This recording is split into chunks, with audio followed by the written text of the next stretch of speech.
a portfolio, I'm looking at, say, putting 75% into index funds and then building out the rest of my portfolio using individual stocks.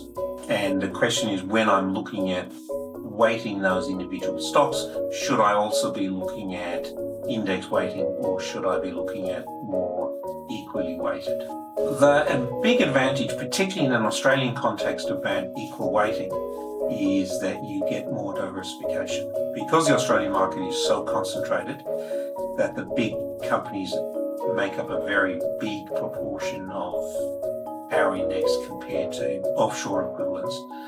So looking at an equal weighting option is a way of getting greater diversification.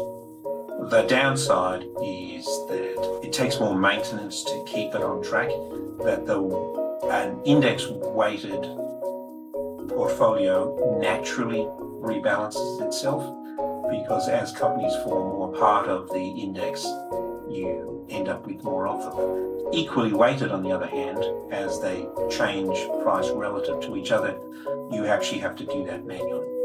The broader question here, I think, is, well, if you accept that it is difficult to outperform the index when it comes to large shares, and therefore you should mostly be invested in broad-based, low-cost index funds, why do all this work to allocate 25% to individual shares?